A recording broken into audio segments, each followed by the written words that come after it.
Welcome to Dance to Heal. I'm your host, Jenny C. Cohen. Join me as I share stories of how dance and movement can bring healing in a way that is safe and tailored to your life.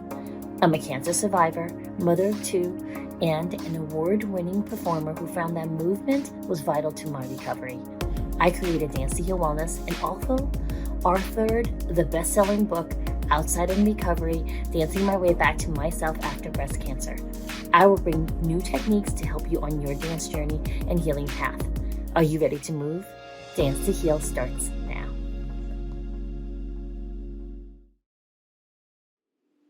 Happy July! This is my birthday month. What does that mean to you? It means that this month you get me every single week because I'm celebrating my birthday. A little context. When I was born in July 1968, back in Taipei, Taiwan, everyone was really disappointed because I was a girl. And I have made it my life's mission right now to celebrate my birthday, the entire month leading to my birthday, to make it up to me, baby Jenny. I'm going to start off today with a reading from today's Boundaries calendar. Sometimes the only thing we can do about our feelings is to allow them to flow. And sometimes the only thing we can do is manage them. Your job is to figure out what you need. So here's the thing. I will be 57 end of this month. Depending on if you're watching this the day this recording comes out, or you're watching this 7 years from now.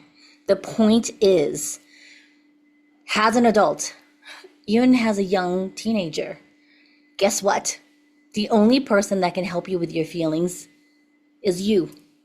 In a lot of my recovery and working with my therapist who specializes in complex PTSD and from the framework of internal family systems, which means it's parts of us stuck back in our childhood when we were in a position of no power. And because of that, our healing includes bringing those pieces and parts of us stuck back there. Part of that is being able to come up with a way to feel feelings that don't set off those parts of us we're still in the process of bringing home. Yeah. And so for me, when I was growing up, it wasn't that my parents weren't loving in the best way they could. It was that I wasn't allowed, because of cultural conditioning, to have feelings, right? And that meant, as a young baby, I wasn't allowed to express anger and frustration. I once asked an aunt about how she and my uncle met each other, and she segued into a story about how when she first met my uncle, they lived next door to my parents or something, or close to my parents. And every time she saw me as a little toddler, I was always crying. Her words specifically were, "You were a really cute kid, but you were always crying. And that made you kind of fugly." Okay, maybe not those words. Similar along the lines of, "It was a shame you were always crying," right? And it hit home when she said that to me. Well, first of all, I was kind of wondering why she segued into that. It was, I think, the universe needed me to hear that. And the other thing was, it did resonate. It resonated in my body that I was always sad as a child. Crazy, right? So it is safe to feel feelings. And in my recovery process, I've learned the difference between when I need to feel feelings and when I need to move them, because I made it safe in my body to feel feelings, right? Another thing that I want to be very clear in specifically is that because I'm 57 soon this month, when you're watching the launch, after the launch of this recording, that means that even if I hadn't gone through chemotherapy, which put me into menopause when I was 45, yeah, that's almost exactly 10 years ago, 11 years ago.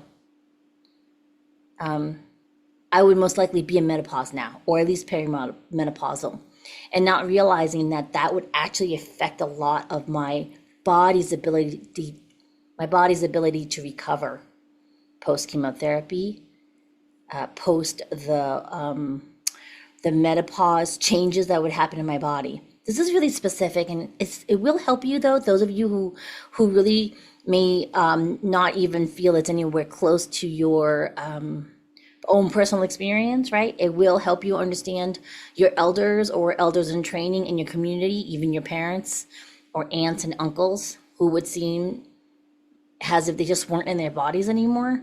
That's something that happens when you go into menopause, right? For the rest of us who are actually living through it, it really does make you need to take a moment to understand and really redefine what's a priority, right? So that's going to be the focus this month. I do invite you to join us as much as you can. And then as a gift, I was a speaker on this amazing summit the end of June, and you're going to get to watch and or listen to snippets of this talk throughout this particular 4 weeks before my birthday. And I promise we'll bring up guests back after that. It's just my celebration, yeah? And if you're watching this in real time, meaning in the month of July 2025, you are invited to my birthday party on July 25th, okay? How do you get an invite? You ready? You're going to email me at dancetohealwellness@gmail.com. Dance, DANCETOWELLNESS at gmail.com. And you're going to put in the subject birthday party or birthday invitation. All right. And then this way I know you're a real person and I will send you the invite to that Zoom. Now, if it's because it's on July 25th at 4 p.m. Mountain Time, it'd be great if you could send me that email no later than the night before on the 24th. Okay. If you try and send me one July 25th in the morning, I can't guarantee you that I'll see that email because I'll be beginning my birthday preparations for that following Saturday. Okay, so you have my promise. If you email me, you will get a personal invitation to the virtual birthday party. Okay. Anyway, so you're going to see a little snippet of the talk that I gave. And the only caveat is there are moments when I'm playing the music and I can't do it because this recording will be launched on YouTube, which means that there's YouTube copyright laws, and I don't want this entire video to get flagged. So you're only getting the recording of what I was talking about without the music because I recorded it separately on my phone. So you get snippets of the talk, which I felt I was very inspired. It wasn't all Jenny putting this talk together. It was the universe saying, oh, people need to hear what you're going to say. All right. So you get a little snippet of that when I'm done with today's session, and we're about to wrap it up. All right. So remember, if no one is celebrating you, guess whose job it is? Even if you do have people celebrating you, yours. It's your job to celebrate you. Okay? Yeah. And sometimes there are some of us, me included, who would have difficulty explaining to people how they wanted to be celebrated. Or no one should ever ask you why you need to be celebrated. Okay, let's get that clear. Your loved ones oftentimes would like you to be more honest about how you want to be celebrated. Yeah? For me, how do I want to be celebrated? One, if you can't come to my birthday party, no worries. You can wish me happy birthday. That's great.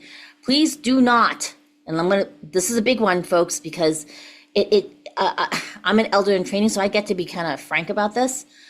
If someone issues an invitation online and you cannot make that, you can privately message them or just wish them happy celebrations for whatever that party is. Does that make sense? It's really a bummer when there's 5 people saying they can't go and the reasons why they can't go. Not necessary. Understand that? I'm being very frank here because we don't understand. We think, oh, I feel bad I can't go, so I want to explain to you why I can't go. How about just wish that person, whatever they're celebrating, happy anniversary, happy birthday, congratulations on the birth of your baby, and that's it. Does that make sense? Or you could ask her, what are you registered on so I can send a gift? Okay? Really, really clear here. That's a boundary, folks, all right, that I'm asking you to respect. It's part of my eldering training, right? All right, so that's it for this week. We will see you next week. Enjoy this section of this talk that I gave. Bye-bye. I do things a little bit differently, so I'm just gonna have you start to groove with me right now. It's one of my favorite songs. You know, you all been sitting too long. So whatever you hear in the music, you're gonna sway right and left. You don't have to go with me. You can go to your right and left. I'm doing opposition. Here's the thing. For you to start to integrate all this learning, you've got to move a little bit. Otherwise, it just flies right over your head. And as you're moving, oh, I love this couple dancing. Yes. You're going to really tune into your breath. Meaning, did you hold it? Did you freak out when I turn on my camera and put my music on? Really just enjoy the moment. Feel your butt cheeks in your seat. If you're standing, feel your feet on the floor. Yeah? Good. Stay with me, stay with me. If you want to turn on your camera, I would love if you could do that. And it's okay if you don't. Some people like to dance in the privacy of their Zoom, kind of like when we're naked after a shower. I'm okay with that. Okay, so now that I got your attention. Here's the thing. To be a leader means to be vulnerable, right? And to grow even as you're leading people. I'm a leader in my household. I didn't elect to be. I just ended up being a leader, meaning I'm a mom and I'm a wife. I'm center of command at home. Before that, I was an occupational therapist working in cardiac unit in New York. And I actually headed the OT department for our post-cardiac surgeries at the NYU Medical Center. This was many years ago. My kids are now 26. So if you dial back almost 30 years ago, I was in charge of the entire occupational therapy post-op at NYU. And one of the things that would surprise people when they ask me, so this is not body shaming, it's just a question people ask me, are all of those people after surgery, are they all like, out of shape people? And surprise, 90% of them were thin, really fit men. Yeah, because of the internal pressures. Not you, my dearest gentlemen. Because they had set themselves at such a high level of pressure to perform. And a lot of us women are set to those same standards, right? We gotta work like a man. You can't be emotional like a man. You gotta do all those things. Do that schedule. My husband gets up at 4:15 every morning. I will be married 32 years this past June. I will be 57 in a month. Okay, so I understand the culture of working hard. I'm gonna ask you, suspend that for a second. Suspend that. Stay with me. It's okay to work smart. It will increase your productivity. How does one work smart? How do you stay in your body? So I really want you to think about that. I asked you, were you breathing or did you stop breathing when I said we're going to dance? Some of us were like, ugh, everything clenched. And it's okay. I understand. I teach people how to move to music. It's actually really scary for a lot of us to give that permission to move freely in your body, which is actually our gifts, right? Our bodies house our souls or our spirits that came down to experience life. And if you're not in your bodies, how do you use your body as your number one tool to do your soul purpose that you elected to come into this earth with? You got to be in it. Which means when your body is telling you, hey, I'm really tired. Sorry to my husband. I don't want to get up at 4:15. Those are the times, especially for my clients are women in menopause. The old system does not work for us. I was thrown into chemo-induced menopause when I had breast cancer back in 2014. I was in my mid-40s. For a lot of us, that's when you really start to open up as a woman and you start to understand life. And I did not realize that getting menopause meant that my body was shutting down things I didn't even know were running. So 10 years later, I have osteoporosis that's really severe. I cannot I had to be really careful. I could break a hip like that. And I had to really listen to my body. Well, what does that mean? So I went back on hormone replacement therapy, even though I'm hormone positive for breast cancer. Why am I telling you this story? Because I had to really listen to my body. Body, is it safe for me to go on hormones? And my body said, yes, you need that more than you need to break a hip. So get back on those hormones and get back to your, getting back the things that you were missing in your life that you did not realize you needed post-cancer recovery. So what are you missing in your life that's going to help you become a better leader? That you're not paying attention to, that your body's been telling you, hello, do you know when you're tired? Do you know you're missing joy? Are you laughing enough? Now, Katie, who is one of my dear friends, talks about presenting yourself confidently. And she was recently on my podcast where we spoke about, hey, do you do self-care? Like, do you even just take care of your face? Do you wash your face? Do you put lotion on it? Do you put sunblock on it? That is part of being in touch with your body. Thanks for listening to Dance to Heal with Jenny C. Cohen. Come back next time to hear stories of recovery through movement and learn more ways that you can move your body. To work with me and continue your journey, visit OutsideInRecovery.com. Are you ready to move?